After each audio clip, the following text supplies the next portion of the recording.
Bonjour à tous, bienvenue sur la chaîne Le Coin des Joueurs. Avec Lucas, on est des passionnés de jeux de société. Donc si vous voulez en savoir plus, vous pouvez cliquer sur notre bonus les 5 jeux coquins et ainsi vous pourrez vous rapprocher de votre partenaire ou le rencontrer. Voilà, je n'en dis pas plus, vous pouvez cliquer sur le lien et sinon c'est parti pour découvrir une super interview. Donc bonjour à tous, bienvenue sur la chaîne Le Coin des Joueurs. Je vous présente Pascal. Bonjour, Vas-y, je te laisse te présenter. je suis Pascal de Ludolidam, Pascal Fontenas. J'ai monté mon activité Ludolidam en 2009 et propose tout ce qui est de créer des événements ludiques, on va dire, en particulier autour des jeux en bois, mais aussi avec des voitures à pédales, des ateliers de fabrication, enfin voilà, plein de choses comme ça autour du jeu. Et quel est ton parcours? Quelles sont les études que tu as faites ou non?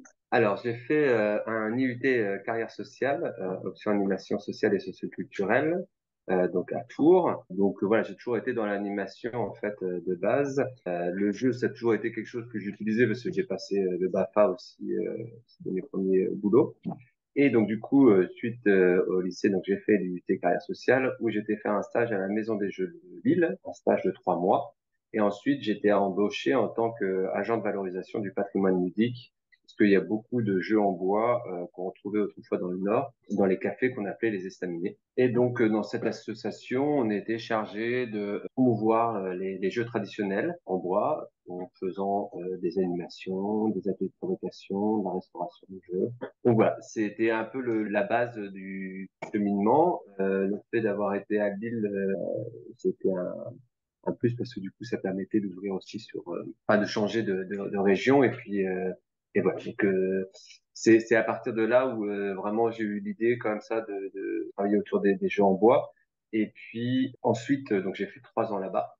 Après ces 3 ans-là, je suis venu m'installer sur Angers. Et du coup, là, c'est là que j'ai commencé à créer ma de l'UDAM en 2009. Ok. Voilà. Et pourquoi ce nom, Ludo, Ludam? Alors, ludoludam, eh ben, en fait, donc ça vient du latin, donc je joue, je jouerai, ou par le jeu, je jouerai.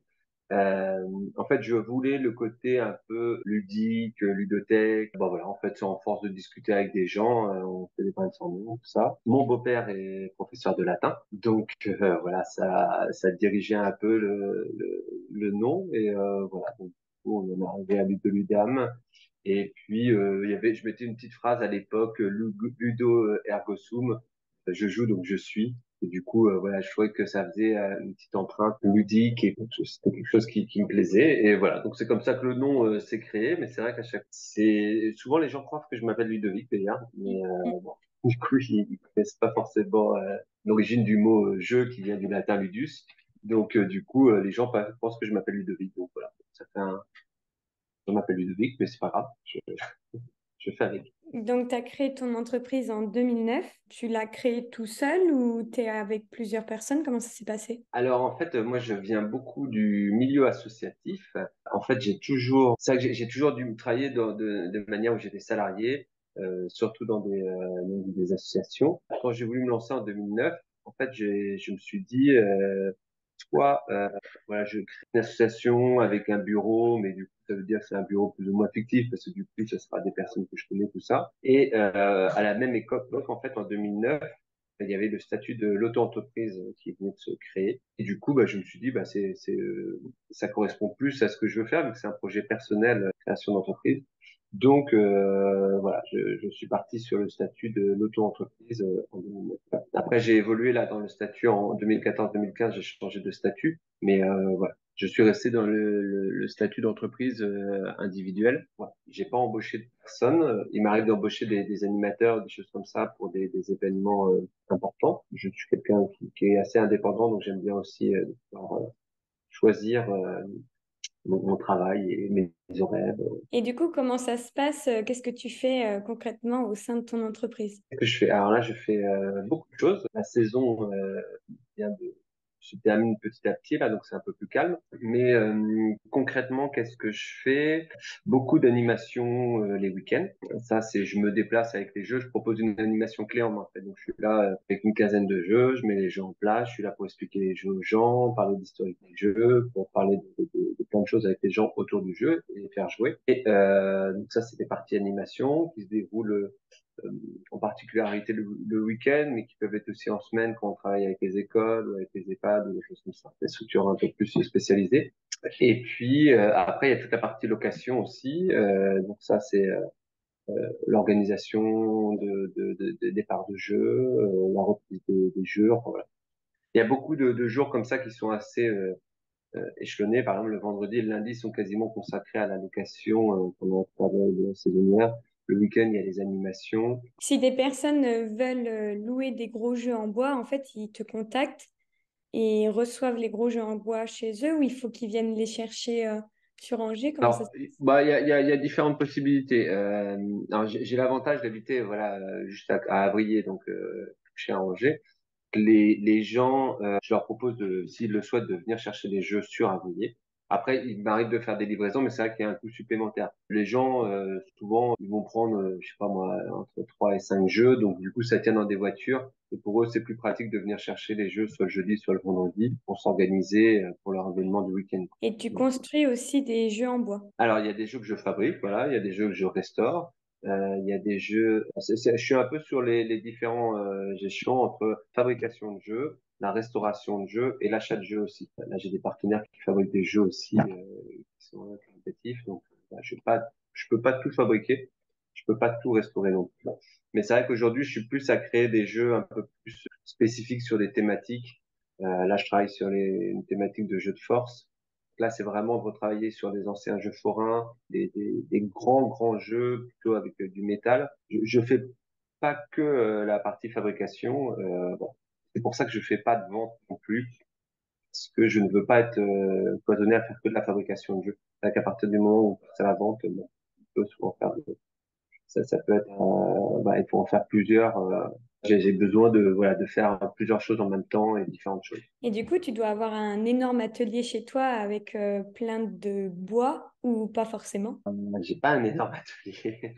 C'est un peu le problème aussi de faire le choix de continuer de être sur Angers parce que du coup, j'ai pas un atelier énorme. Euh, j'ai beaucoup de bois, mais le bois, en fait, je l'achète directement, je vais chercher directement auprès des fournisseurs en fonction des besoins que j'ai ou aussi beaucoup en fonction du bois que je récupère. Parce que j'ai fait aussi beaucoup de jeux où je faisais avec du bois de récup. Donc, j'ai pas un énorme atelier en soi. Et puis après, en termes de stockage, c'est surtout le stockage qui est très compliqué parce que l'atelier, bon, on a toujours habitouillé. Quand il fait beau, on peut dehors. Enfin voilà, on peut toujours faire des choses comme ça. Mais j'ai pas de grosses machines. C'est pour ça que je peux pas faire non plus la fabrication et la vente. Parce que j'ai beaucoup de matériel portatif. Donc, c'est des petits outils qui sont des boîtes que je sors qui me correspondent aujourd'hui par rapport à ma utilisation. Et c'est surtout le gros problème, c'est surtout le stockage du matériel où là, c'est les jeux où il y a beaucoup de jeux à stocker. Donc, c'est ça qui est compliqué. Ça peut être des particuliers, mais aussi des grosses entreprises qui peuvent te contacter, soit pour louer ou acheter, ou Alors oui, tout à fait. Ah bah, il y a des entreprises avec qui je travaille, des grosses entreprises. Enfin là, il va y avoir les arbres de Noël, par exemple. Il y a beaucoup, c'est souvent cette période-là où on travaille avec les comités d'entreprise. Donc là, c'est des animations. Souvent, ils prennent des animations clés en main ou de la location en fonction de ce qu'ils souhaitent, de ce qu'ils souhaitent. C'est tout type en fait. C'est vrai que c'est ça aussi que j'apprécie, c'est que je travaille vraiment avec tout type de public. Ça veut dire que je vais travailler, je fais des tapes aussi. Alors, je sais pas si vous connaissez les tapes, mais je fais aussi les tapes. Donc les tapes, c'est le temps d'activité périscolaire avec les enfants. Donc c'était une réforme qui avait lieu, je crois que c'était sous Hollande. Donc ça doit être 2012, 2014 que ça a dû commencer. Et en fait, c'était des temps périscolaires pour les enfants. Donc ils travaillaient le mercredi matin et en compensation, ils avaient des temps d'animation. Donc, je fais des tapes sur une commune Angers, là. Alors, je ne fais pas tout ça toute l'année parce que ça prend quand même beaucoup de temps. C'est ça que j'apprécie, c'est qu'en fait, je vais travailler avec les enfants. Là, demain, je vais intervenir dans une structure pour un foyer logement. À la fin de la semaine, ça va être pour une entreprise. Le week-end dernier, c'était pour enfin, il y avait les journées du patrimoine il y a quelques temps. Enfin voilà, du coup, c'est très varié et c'est ça aussi que j'apprécie, c'est de pouvoir travailler avec plein de publics différents qui demandent des choses complètement différentes puisqu'on ne travaille pas avec un enfant comme on va travailler avec un foyer avec une personne âgée. On va pas proposer le même type de jeu, on va il faut adapter sa façon de proposer l'animation. Ben, quelles sont les difficultés que tu as rencontrées et comment tu as trouvé la solution pour avancer? Les difficultés au début, c'est de se faire connaître, hein. C'est la grosse difficulté. Moi, je connaissais déjà ce que je faisais parce que je le faisais donc dans l'association Wellwedge, donc c'était la maison des jeux de Lille à Lille. Et du coup, je connaissais déjà un peu ce que je voulais faire sur Angers parce que c'était des choses qui ressemblaient à ce que j'avais appris là-bas. Mais après, le plus long, c'était de se faire connaître. Donc, c'est de marcher, donc de contacter les centres de loisirs, de contacter les EHPAD, de contacter les collectivités. Petit à petit, voilà, maintenant, ça va faire 15 ans en 2024 que j'ai créé Ludolidem. Donc, voilà, maintenant, il y a un réseau qui sait et sur lequel avec, je peux m'appuyer pour travailler.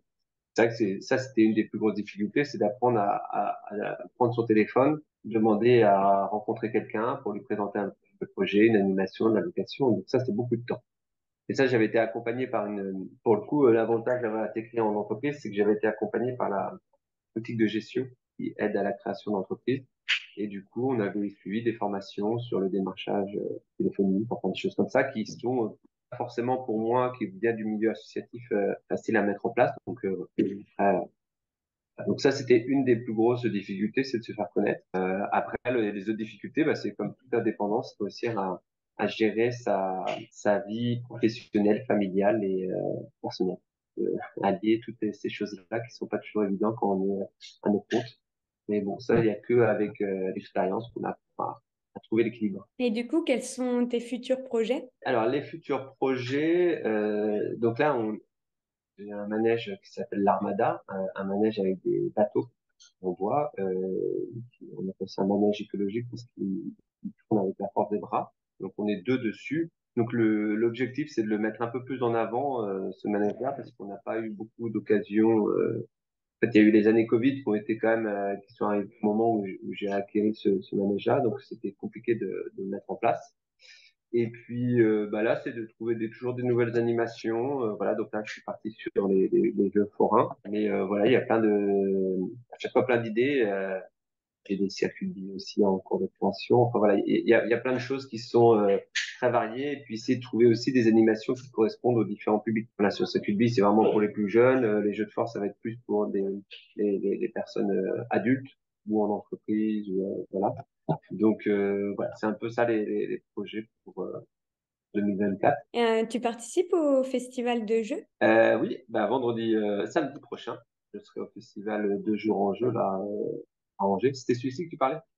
Pas forcément. Non, pas forcément celui-ci. Oui, oui, oui. Ah bah alors du coup, celui-ci, entre autres, alors ça fait 15 ans que je participe au festival de jours en jeu, qui à l'époque était organisé par Sortilège et La Luciole, qui sont un peu les liens très Oh. enfin, qui sont un peu les lieux ressources, c'est ça que je cherchais dans le milieu du jeu sur Angers. Donc ils organisent ça. Maintenant, c'est de la ville d'Angers qui reprend aussi la main sur le collectif et qui propose aussi donc de continuer le festival de jour en jeu. Donc ça a lieu le week-end prochain. Donc voilà, il y a ce type de festival-là que je fais. Après, ça arrive de faire sur d'autres festivals ou d'autres festivals du jeu, mais c'est vrai que c'est pas forcément exact. Enfin, c'est pas là où j'interviens.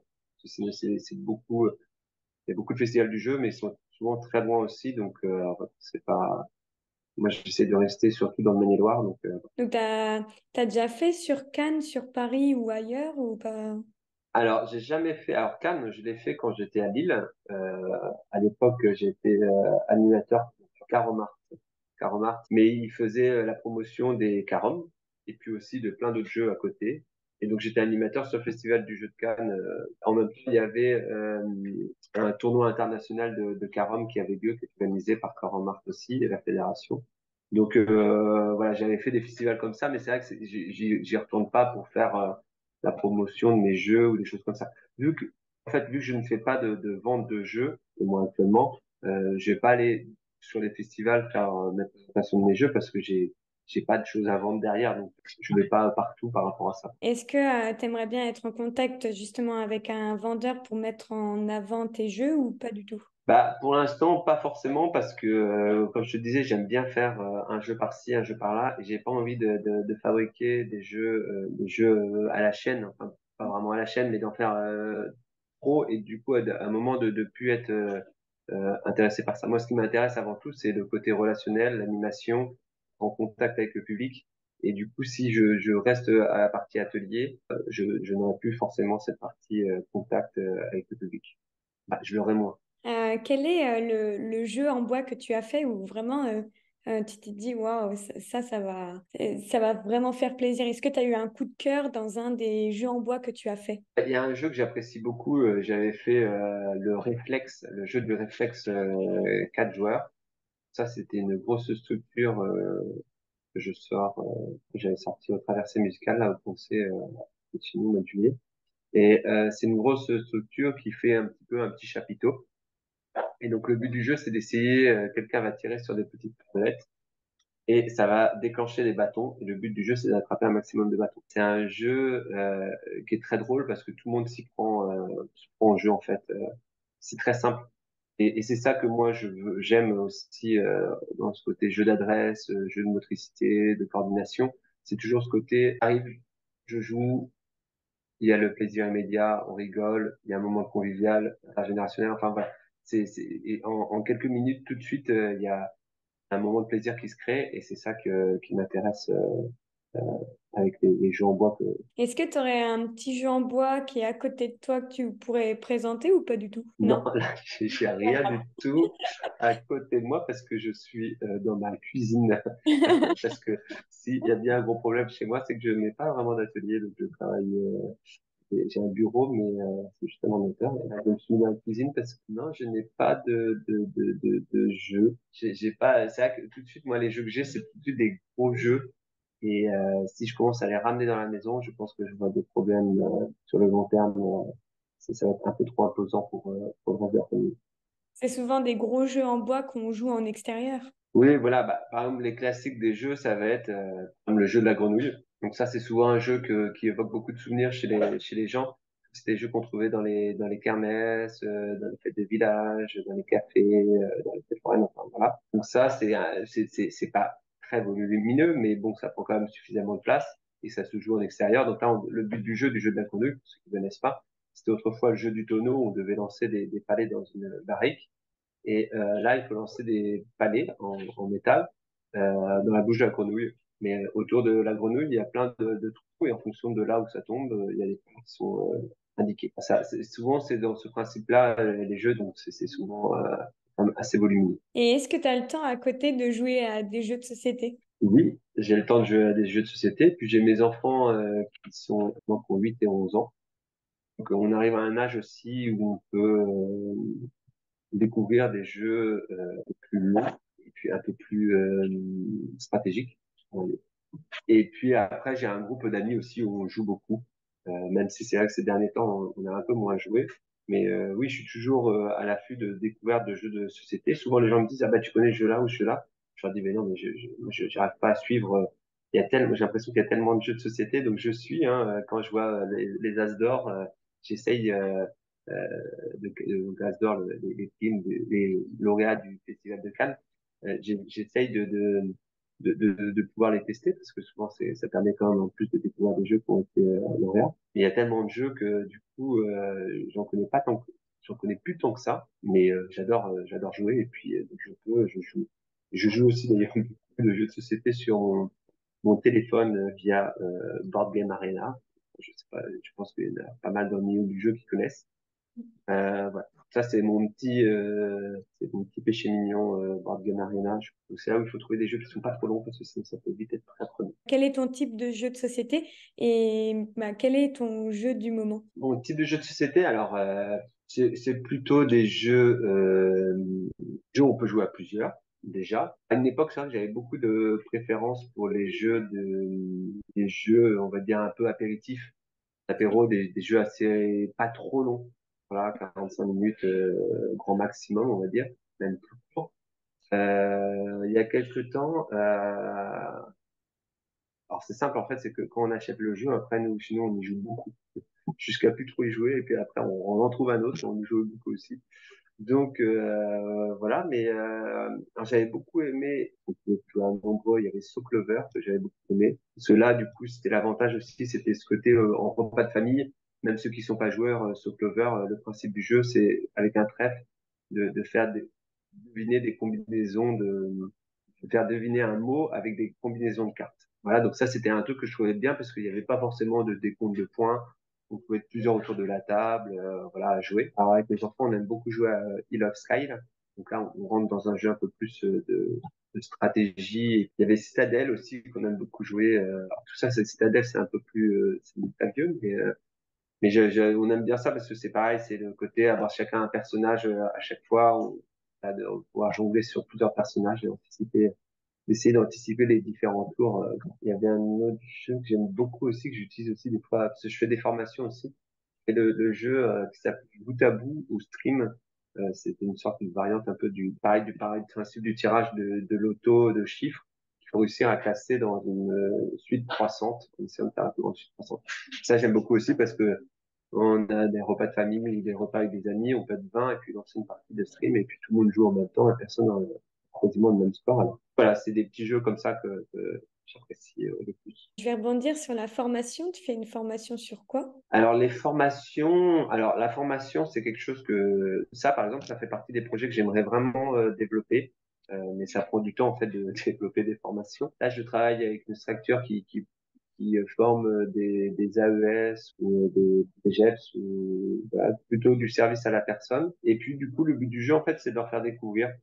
Moi je suis là, une semaine je leur fais découvrir des jeux avec différentes techniques d'animation, comment on anime un jeu. C'est pas forcément donc pour les AES, c'est des personnes qui sont plutôt aidantes dans la vie la vie quotidienne des personnes dépendantes.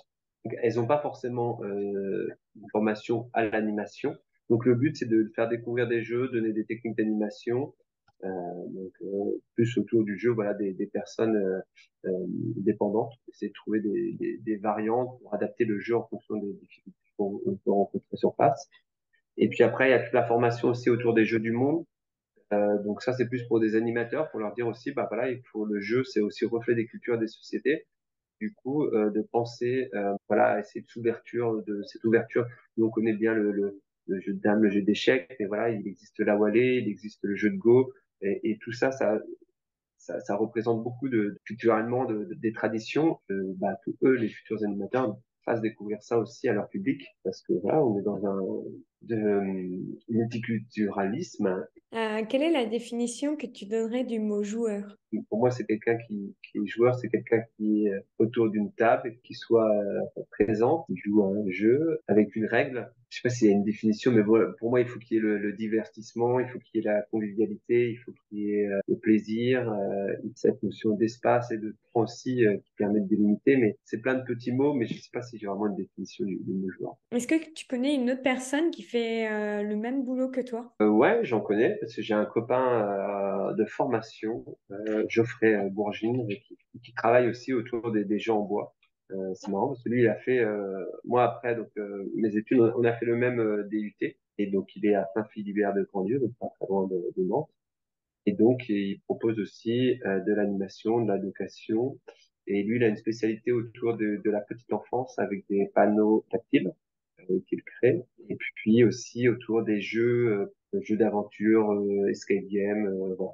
Et donc c'est marrant parce que c'est un copain de formation et puis maintenant on se retrouve à proximité de temps en temps sur des animations en commun. C'est toujours agréable de pouvoir travailler avec lui, quoi. Et puis bah après sur Angers, bon, il y a plein d'autres de l'animation, plein de choses intéressantes. Il y a toutes les ludothèques avec qui j'apprécie à chaque fois de travailler. Quels sont les conseils que tu donnerais à des personnes qui voudraient faire un métier comme toi? Un métier comme moi. Alors, il y a deux façons de faire, hein. C'est toujours pareil. Soit, tu veux dire, à son compte. Ouais. Ouais, à son compte. Mais... Non, parce que, en fait, il y a vraiment, je pense, une grosse différence entre être à son compte et être salarié. On ne peut pas comparer. Donc ici, il y a des bibliothécaires qui ont des horaires d'ouverture au public, des contraintes aussi d'horaire qu'ils ont un temps limité parce qu'ils sont salariés et que il faut qu'ils finissent leur journée.